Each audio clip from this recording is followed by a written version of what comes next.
He pursued a brilliant career in the Soviet Army, among the most influential members of the USSR. He's a poster boy. He's an emblem of the Soviet regime. But in 1960, he betrays his country to offer his services to the American enemy. I have at my disposal very important materials on many subjects of exceptionally great interest and importance to your government. Colonel Oleg Penkovsky, a spy embedded in the vaults of Soviet power. The amount of material he brought out was just staggering. But can he be trusted? Is he who he says he is, and is he doing it for the reason he said? The fate of the world is in his hands. You can't help but to think, what would have it been like differently? Here is the surprising story of America's secret weapon, a prolific spy who almost single-handedly pulled the world from the brink of nuclear war.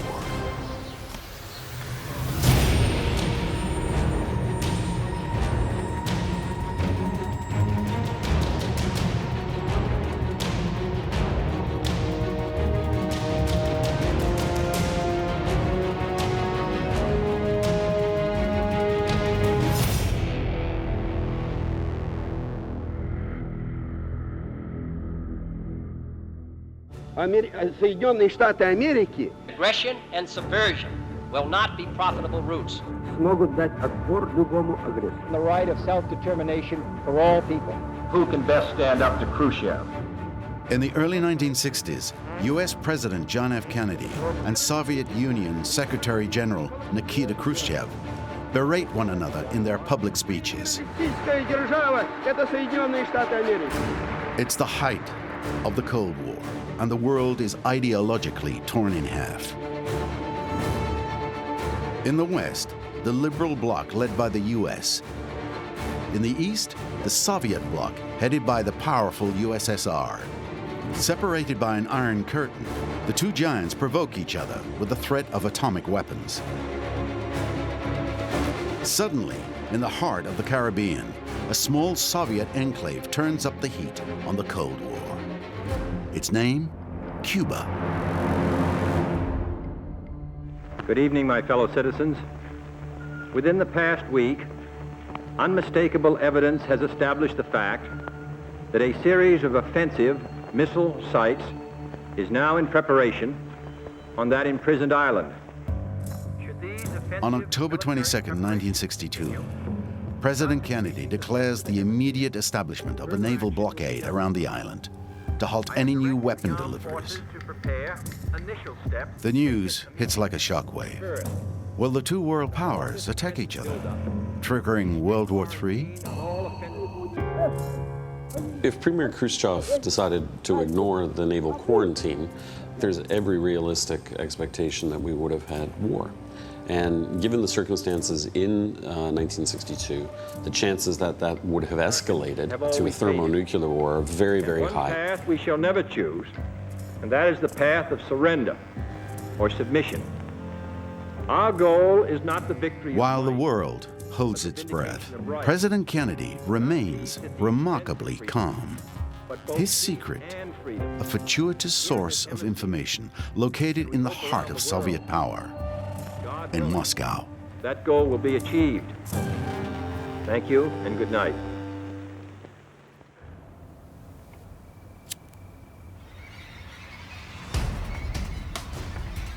The key to averting nuclear war begins one summer night when strangers meet on the Moskvoretsky Bridge. A man enjoying the view, and two American interns, Eldon Ray Cox and Henry Lee Cobb, returning from the Bolshoi Ballet. The gentleman asks for a light, and then approaches them with a more unusual request.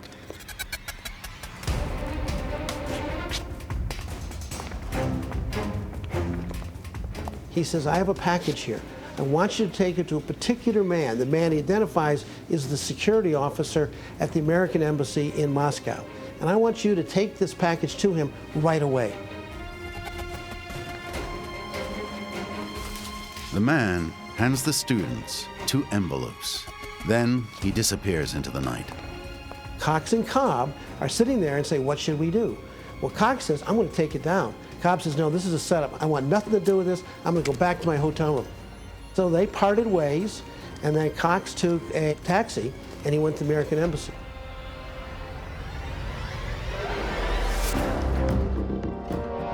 Here at CIA headquarters, the most sensitive archives of American history are preserved. Most are classified top secret. But among the documents handed off by the mysterious man on the bridge were 2 identical typewritten letters made public a few years ago. Originally written in Russian, they were translated into English by the U.S. Embassy. My dear sir, it is your good friend who is turning to you. A friend who has already become your soldier warrior for the ideal of a truly free world, to which your, and now my, president, government, and people are sacrificing so much effort.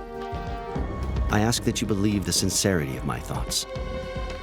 At the present time, I have at my disposal very important materials on many subjects of exceptionally great interest and importance to your government. The letters aren't signed. Who is this mystery man? And what does he really want?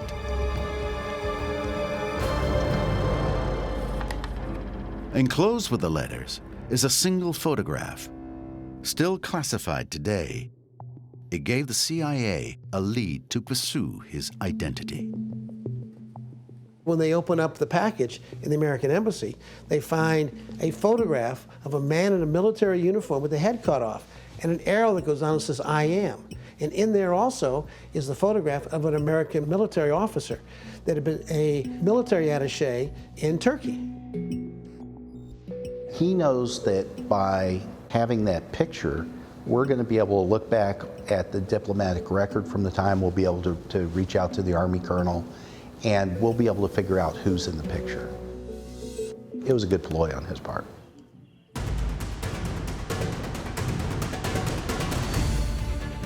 Thanks to the photograph and the students' descriptions, the CIA quickly tracks down the mysterious informant.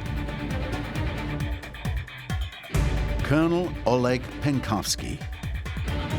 During World War II, this brilliant Soviet officer rose through the ranks of the Red Army. In 1949, he enrolled in the Military Diplomatic Academy, where future agents are trained for the GRU, the Soviet intelligence agency. At just 30 years old, he is promoted to colonel.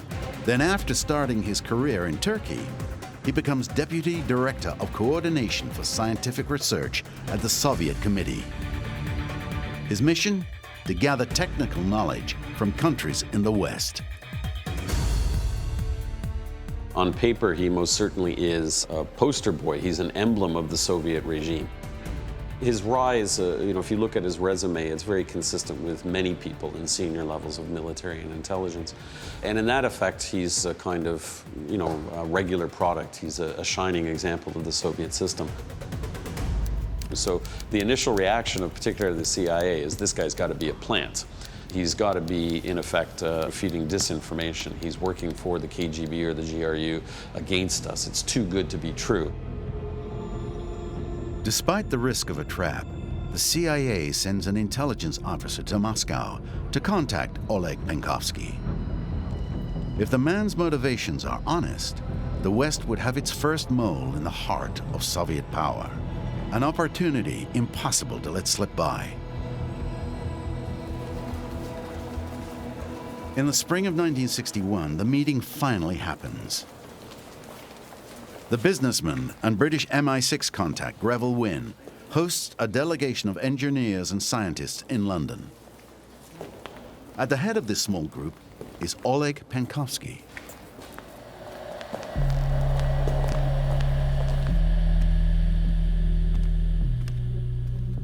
At the Mount Royal Hotel, Greville Wynne informs the Soviet colonel he's expected in Suite 360 by Western officers.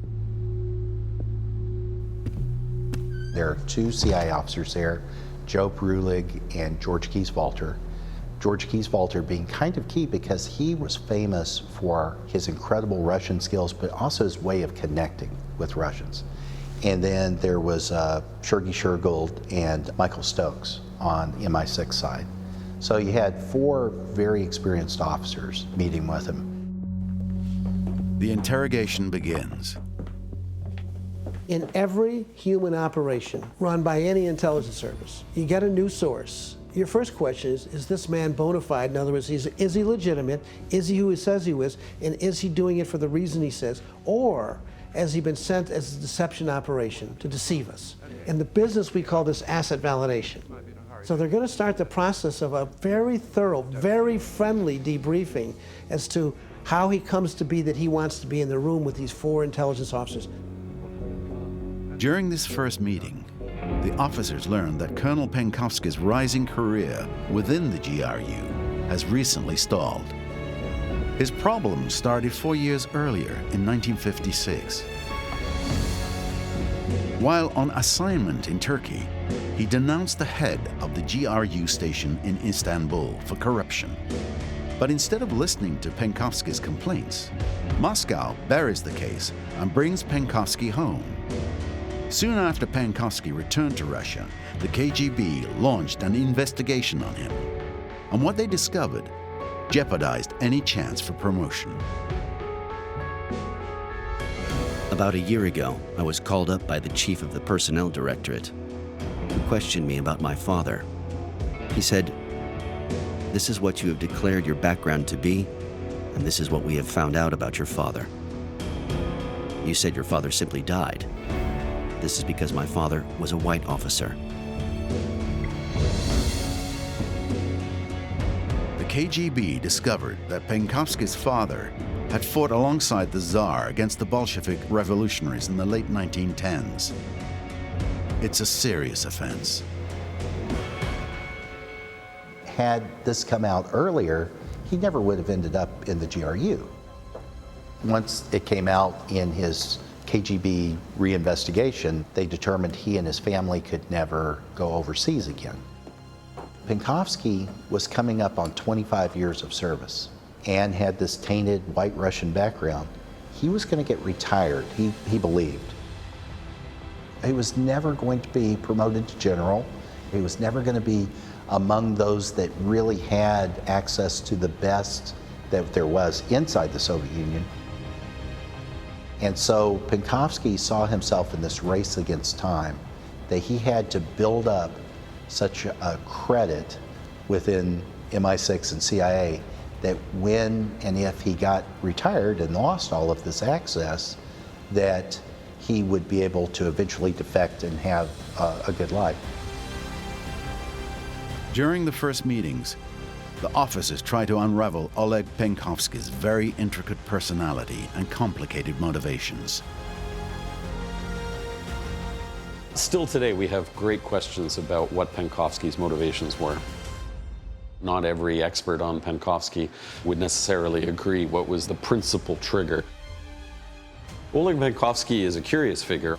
He was profoundly arrogant. He may have had delusions of grandeur about both his own importance and where he could serve the Americans and the British. And we know from almost every account, especially his interrogators, that one of his motivations became the idea that he was treated unfairly in the Soviet system. And there's no question that was accelerated once Khrushchev became the official. He detested Khrushchev. He didn't like anything about the man. It's not well documented how well he knew Khrushchev, if at all, but he came to the assumption that Khrushchev was reckless and dangerous in his behavior, foreign affairs in particular. So between those two things, there was this initiative, if you like, or motivation to betray. He's very concerned about Khrushchev. So he's very concerned about what he's going to do with nuclear weapons. So he's very concerned about where his country is going. He sees himself as a patriot, and he says somebody needs to know what is happening in this country. During his stay in London, Penkovsky holds a series of meetings with the CIA and MI6. 16 interviews take place over 15 days. 52 hours altogether. The reason Penkovsky was able to go and meet for 52 hours and not be missed was every time he came to the West, he would come with this giant shopping list, not just for his family, but for all of their friends. And so what we would do to help account for his time is we would fill his shopping list, and then he would spend his time giving us secrets, and then he would come back to his room and he would have these shopping bags. Okay, everybody understands what he's been doing. He's out buying all of those things that everyone back in the Soviet Union wanted and couldn't get. These hundreds of pages of transcribed conversations reveal specifics about the GRU, the heart of USSR intelligence. It's an organization that Penkovsky knows inside and out, because he's inside. The technical documents he brought out were amazing, were great. He compromised over 300 KGB and GRU officers, names, photographs later on. That was wonderful. If we had never had another meeting with him after that first group, he still would have paid for himself. I mean, the amount of material he brought out was just staggering. The Americans and the British are absolutely stunned about what they're hearing from him. He is the golden goose. He has a wealth of information and insight that they've never had before.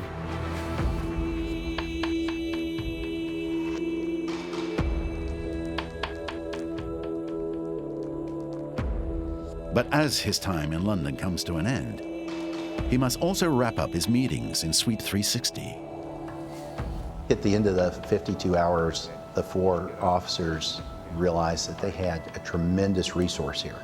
But they also had a resource who was soon going to go back into the most difficult handling environment you could face. Immediately, it was decided that they needed to have a collection capability in Moscow so that they could pass information and receive information from him in Moscow. This is very, very dangerous to do because there's 7,000 people on the surveillance team of the KGB in Moscow alone. So it's very difficult to run a human source in Moscow. But the decision was they had to do it.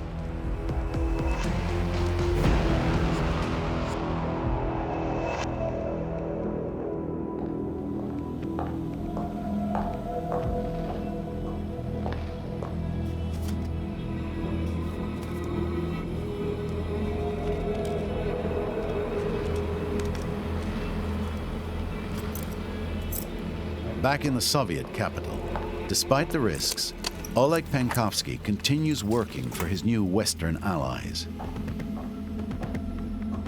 With his official passes, he can access the special collection at the Artillery High Command Library. This is where the regime keeps its most confidential documents about their military arsenal development.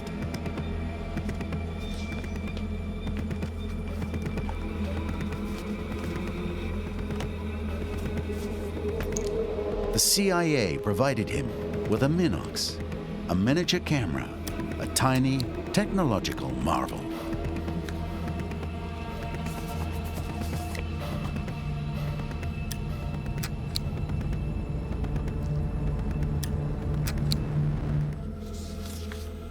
During World War II, the Minox camera became the perfect spy camera for copying documents for a couple reasons. Number one, it was very small. It was easy to conceal. Number two, at a time in which cameras were typically very large, something so small to fit in your hand was certainly non-threatening. The third thing was that it had incredibly sharp lenses and it could focus easily, where at 20 centimeters you could take a picture of a full page of documents with between 36 or 50 exposures per cassette. It could go from your pocket. Simply open it, it automatically would cock the shutter when you do. You look at a document, get it the proper height, snap the picture. This is literally done in seconds. And it was used by all of the major intelligence services during World War II. For days, the spy photographs countless documents in total secrecy.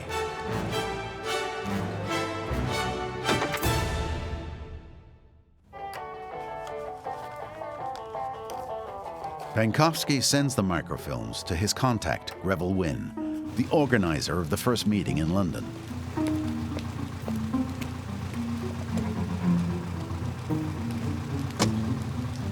The British industrialist often travels between the East and the West, so for MI6 and the CIA, he's the ideal go-between. In 1961, between early May and late June, Penkovsky delivers highly important tactical documents. The originals are still classified as top secret. But these lists, issued by the CIA, illustrate their wealth of information. He had access to this document called Soviet Military Thought, a journal, and that top secret level journal, which we have thousands of now, was where the Army and the KGB and the GRU would truly debate the future of the Soviet Union and tactics and where things should go and how they should be done. So that was unique.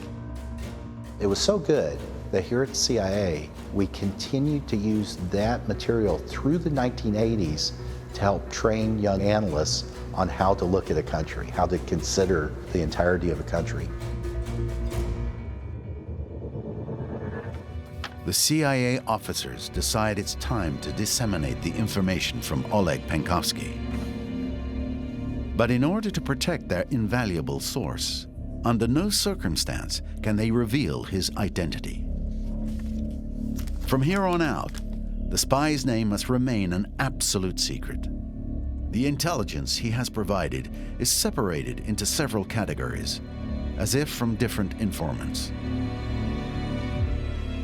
We separated the information into one compartment called Iron Bark, which was the Soviet military thought, the documentary material that he photographed, and another one called Chickadee. And Chickadee was some documentary material, it was the GRU material, it was also his comments on various aspects of the Soviet Union. And we would create lists that were called bigot lists, right, that said, these people have access to Iron Bark, these people had access to Chickadee, some people had access to both. And even in discussions internally or in messages back and forth, we never used his name. We would use cryptonyms, and he had a variety of cryptonyms. Even internally, even among the most trusted sources, we kept trying to ensure that people didn't connect the dots and see that this one guy is producing all this information. Among the information delivered by Oleg Penkovsky, one topic will turn the tide of the Cold War. The range and power of the Soviet military arsenal. According to the new double agent, the US has highly overestimated Russia's strength.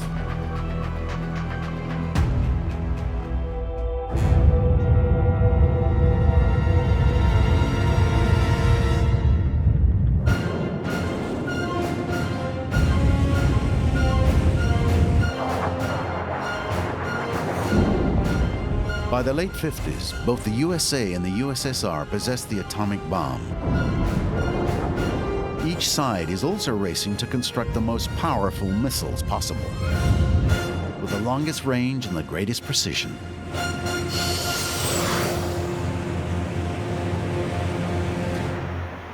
The US is convinced of Soviet superiority in what the leaders call the missile gap. They covet no territory. In 1960, before Kennedy, takes office, the United States is basically blind. It has no real understanding of Soviet military capacity, nuclear capacity.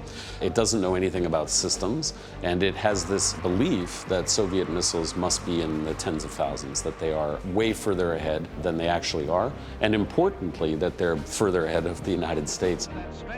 So this missile gap psychosis, I think you could call it, this conviction that a missile gap exists and the Russians are ahead of us, is what Kennedy assumes when he takes office.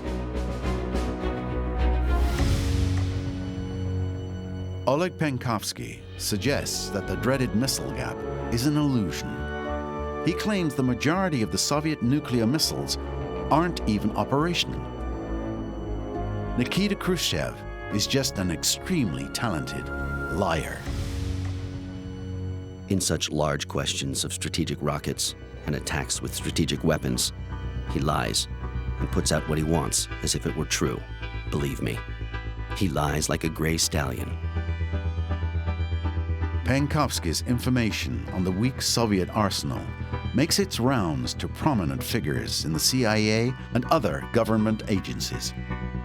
But the secrecy surrounding this new source raises doubts, especially as Penkovsky's disclosures contradict the most deeply held beliefs about Soviet strength.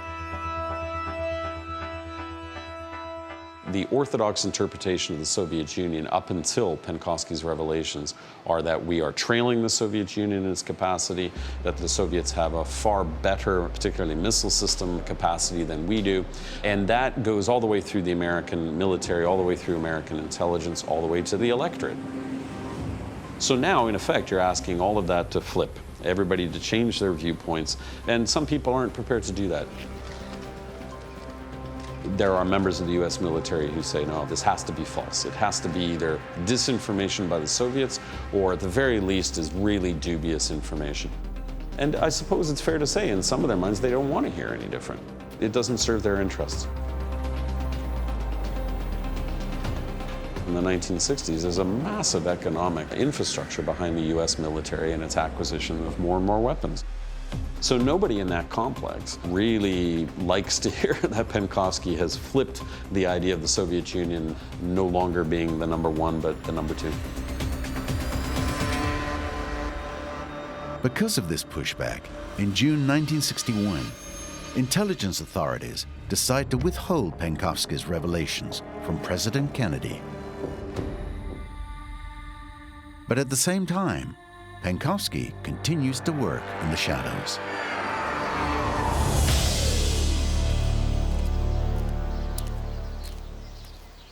Penkovsky now has a new contact to pass his covert documents to. Janet Chisholm, 31 years old, mother of 3, and married to a member of MI6 stationed at the Moscow embassy. Janet had been a secretary earlier in MI6, so she wasn't totally a trained officer, but on the other hand, it was very common, especially in those days, for families and spouses to play a role. On this day, Penkovsky is supposed to pass Janet Chisholm a letter with 7 microfilms hidden inside a box of chocolates. They did this pass very smoothly, where he came out, sees the kids, brings out the box of chocolates. She takes the box, leans back, puts them in her purse, and immediately brings out a real box, identical real box of chocolates, and he goes on his way, and it was beautifully done. Quick pass.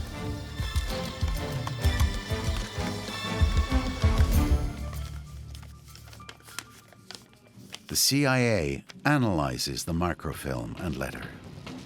The contents pertain to a city beset by major tensions since World War II, Berlin. After the surrender of Nazi Germany in 1945, the victors divide the country. Berlin, the capital, is enclosed in the Russian zone, but the Allies decide to cut the city into 4. To the east, the Soviets. To the west, the Americans, the British, and the French. Berlin is the only place on the globe where the 2 world superpowers stand face to face. Basically what you have are 2 camps, 2 ideological and political and economic camps, facing off over a couple of streets in downtown Berlin. It's a strange situation, a very strange situation. And the only reason that there's a sense of normalcy in Berlin is because they become somewhat used to a 4-party rule in their city, complete with police vehicles that have 1 member of each police force, a British, a French, an American, and a Russian, traveling around the city. You know, the abnormal and unusual becomes the normal. But that doesn't negate the fact that ultimately you have 2 colossal superpowers looking at each other across city streets in a very small location in downtown Berlin.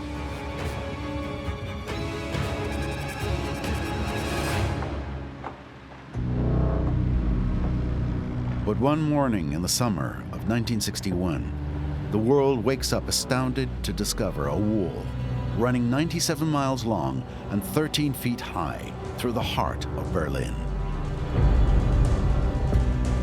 The German capital is literally cut in two.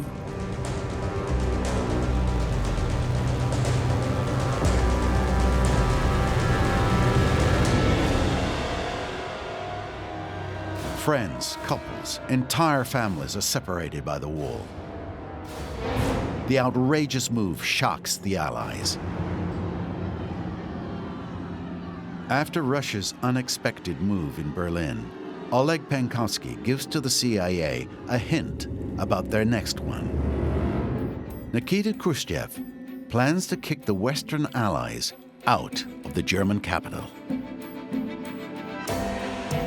A recent report from a source, judged at this time to be reliable, states that Soviet and satellite forces will be brought to a high state of combat readiness in exercises of unprecedented scope, beginning in early October.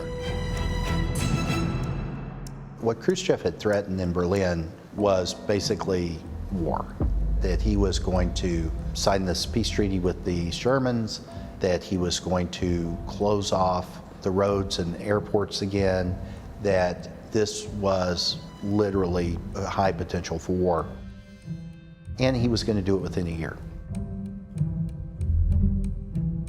But in his reports, Penkovsky goes further. After revealing Nikita Khrushchev's goals for Berlin, he asserts that the United States should stand firm against Russia's saber-rattling. Considering the high risk of a Third World War, Allen Dulles, head of the CIA, decides it's time to inform President Kennedy. Chief amongst that information was the idea that Khrushchev was bluffing. And repeatedly, Kennedy heard from Penkovsky's information that Khrushchev was full of bluster, that everything that Khrushchev had ever said and done was in effect just a giant bluff to disguise the fact that the Soviet Union was far weaker than it actually was, militarily weaker, and also that Khrushchev, had no real intention of resolving the situation by force. So in that light, Kennedy went into this entire crisis with a kind of confidence. For a city or a people. The Americans are now convinced that Soviet military superiority is fiction. President Kennedy finally decides to follow Penkovsky's advice and take a stand. The people of West Berlin today have that freedom. It is the objective of our policy that they will continue to enjoy it.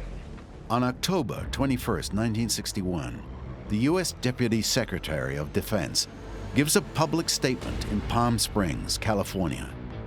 It was not filmed, but the text has been carefully preserved in CIA archives. Berlin is the emergency at the moment because the Soviets have decided to make it so. We have called up 150,000 reservists, increased our draft calls. Our forces are so deployed and protected that a sneak attack could not effectively disarm us. We have a second strike capability, which is at least as extensive as what the Soviets can deliver by striking first. The speech by the American Secretary of Defense in October 1961 is really a landmark occasion. It articulates the fact that the American position has changed, one from a conviction that they are behind the Soviet Union to the reality that they are in fact in the lead. And this is really one of the first times that the public, both American and international, is introduced to that idea. The Americans officially announced that they no longer believe in the missile gap.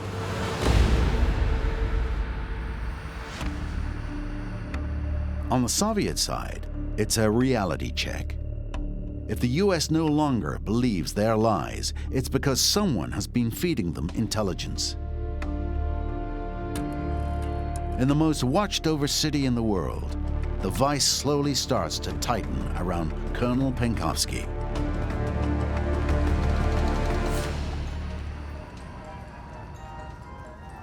At the end of 1961, Penkovsky continues sharing intelligence with his contact, Janet Chisholm, unaware of the intense surveillance on him by the Soviet Secret Service.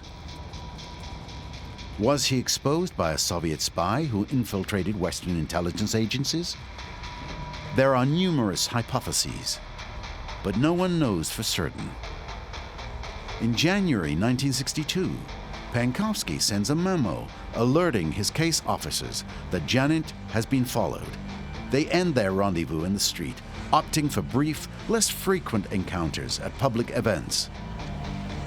But what Penkovsky doesn't realize is that the KGB's target isn't Janet. It's him.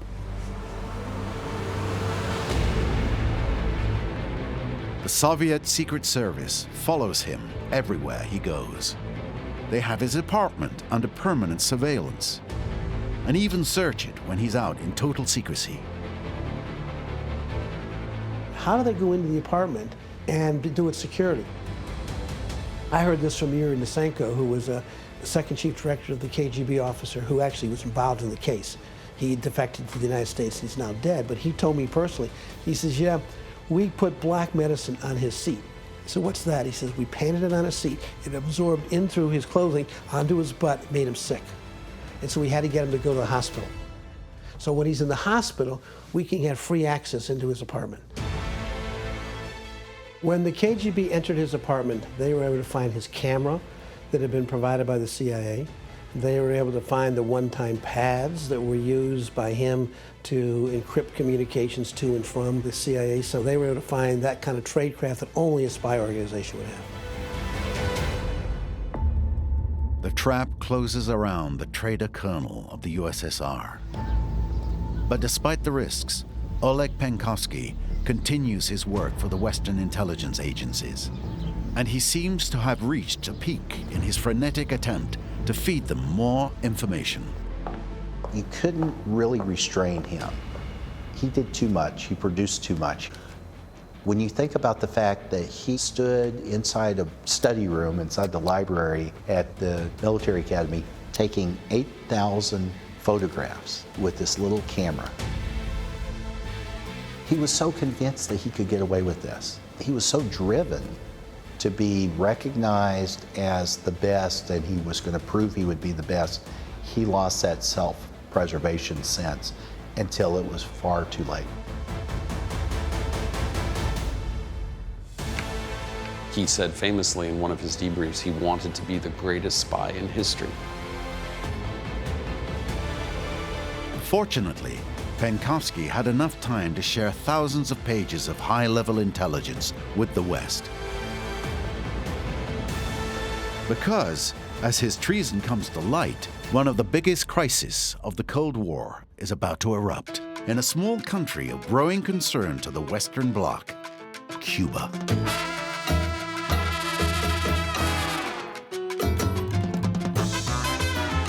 In 1959, the Caribbean island becomes a thorn in the side of the U.S. when Fidel Castro and Cuban guerrillas depose the pro-American dictator Batista.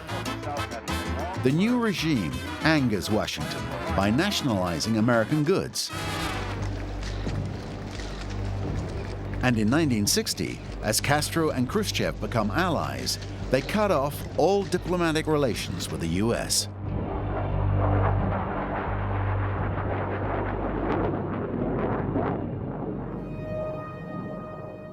On October 14, 1962, an American reconnaissance airplane takes aerial photos of the island of Cuba.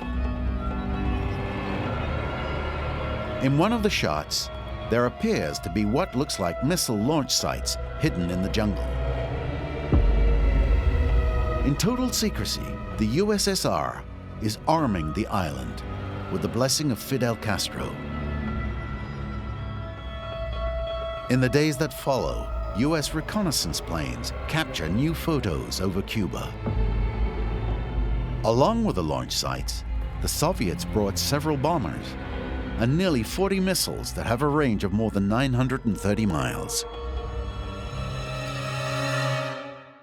Good evening, my fellow citizens. This government, as promised, has maintained the closest surveillance of the Soviet military buildup on the island of Cuba. Within the past week, unmistakable evidence has established the fact that a series of offensive missile sites is now in preparation on that imprisoned island. Kennedy has to make a choice. And Curtis LeMay and all of these advisors are telling him to invade. They're saying, look, you have every reason now to invade Cuba. We should invade Cuba before these missiles become active and become true threats to the U.S. Kennedy argued that if we just suddenly invade Cuba, isn't that a lot like Pearl Harbor? How's the world going to look at us? Kennedy is looking for an option, some other way other than direct invasion. When deliberating between strategies, President Kennedy relies on daily reports by the CIA. Many of them are stamped ironbark, which indicates they are based on intelligence provided by Oleg Penkovsky. There are now 22 surface-to-air missile sites located in Cuba, 9 of which are believed to be individually operational at the present time. The initial firing can take place any time after an alert. Refire from a single launcher will take approximately 3 to 5 minutes. The nature of the missiles, their power, their range, their technical specifications. Because of Penkovsky, the American authorities can evaluate the extent of the threat. It is a direct result of Penkovsky's information that allows the United States to know what the range of these missiles are, which is almost every part of the United States except Seattle.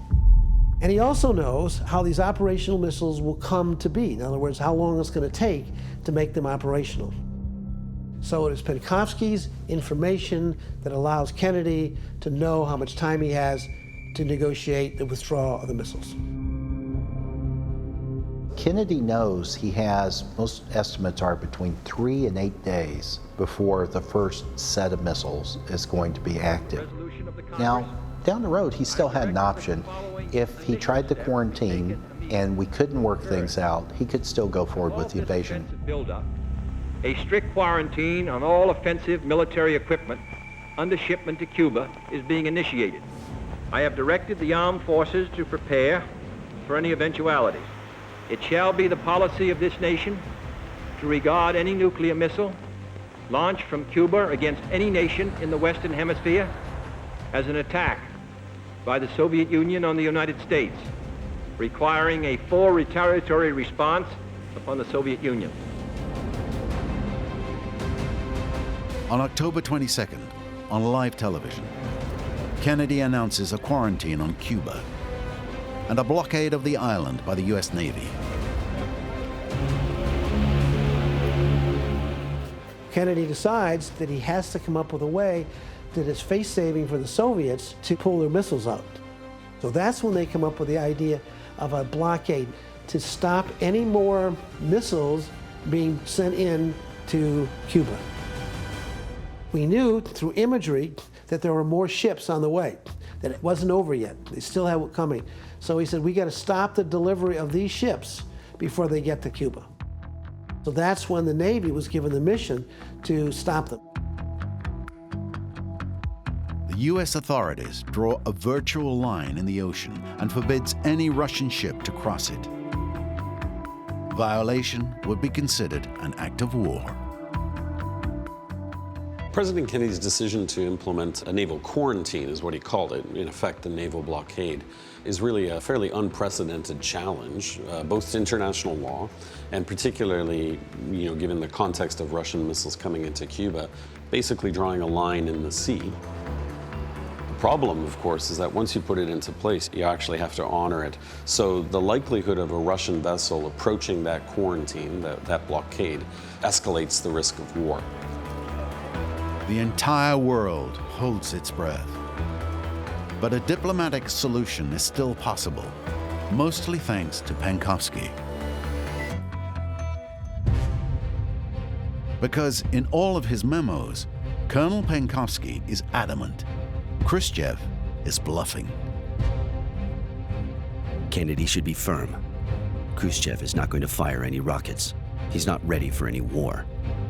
I respect and love the United States, and I certainly, in Kennedy's place, would be firm. Penkovsky's constant message through everything Penkovsky tells the Americans is this notion that Nikita Khrushchev is bluffing, that in almost every single respect, the Soviet Union is basically a paper tiger to a large degree. Now, it's a paper tiger with nuclear missiles, so you can only take that so far, but at its core, it changes the dynamic of Soviet-American relations. I call upon Chairman Khrushchev to halt and eliminate this clandestine, reckless, and provocative threat to world peace and to stable relations between our two nations. Our goal is not the victory of might, but the vindication of right. Not peace at the expense of freedom, but both peace and freedom here in this hemisphere, and we hope around the world. God willing, that goal will be achieved. Thank you, and good night. As Kennedy delivers his famous speech, the spy Oleg Penkovsky is arrested by the KGB in Moscow. The Americans have just lost their greatest ally, but they don't know it yet. 2 days later, on October 24th, at Khrushchev's order, 12 boats turn back. The rest stop in their tracks. The tension reaches a peak. This line drawn around Cuba represents the final border before a thermonuclear war. On October 26th, the Soviet leaders asked to negotiate behind closed doors. They wanted to set up a back-channel communications with the United States to find out if we could negotiate a way to save face. That we'll pull away, but you've got to give us something. So they activated a KGB resident in Washington, D.C., Alexander Feklisov. And they set up a back channel that they can exchange information without the public knowing about it. And we basically say, we will stop the blockade if you'll pull your missiles out. You're just going to stop your armada, you're going to turn around, you're going to take them back. And then quietly, we'll take our weapons out of Turkey.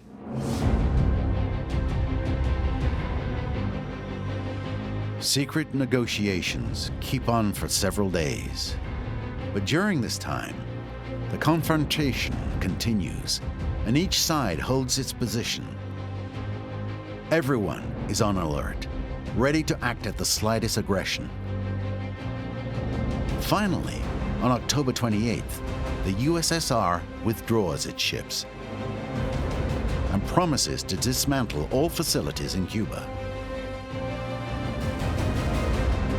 In exchange, the Americans agree not to attack the island, and secretly, Kennedy also promises to dismantle 15 nuclear warhead missiles based in Turkey, Italy, and Great Britain. The crisis is over, and the world takes a breath.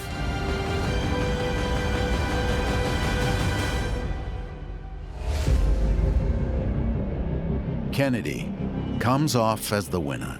He stayed calm in the face of hostility. On the other hand, Khrushchev is seen as weak, accused by his own side of retreating.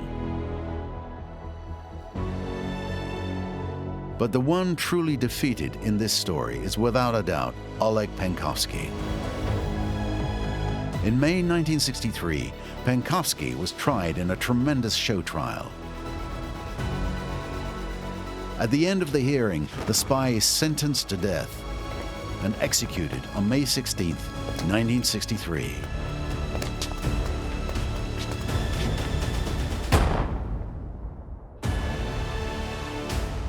This brilliant Soviet officer gave his life for a cause he defended. In just 18 months, he rattled powerful USSR and radically changed the balance of power between the East and the West. Experts are unanimous.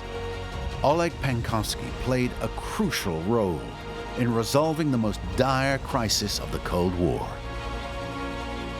What Penkovsky did was allow the Americans at the most critical moment in human history, the Cuban Missile Crisis, to have an understanding they previously didn't have. So what that means is that you're not far off if you say Penkovsky helped avoid a thermonuclear war. He paid the ultimate price. But the ambitious Colonel Oleg Penkovsky achieved his goal, becoming one of the greatest spies in history. The one who helped save the world from nuclear war. This guy was at the right place at the right time and had the right motivation to give us lots of very important information, actually in a very short period of time. Having taught espionage my whole professional life, I know of no human source who is more important than Oleg Penkovsky. He has to be considered one of the greatest, if not the greatest spy of all time, for all that he contributed.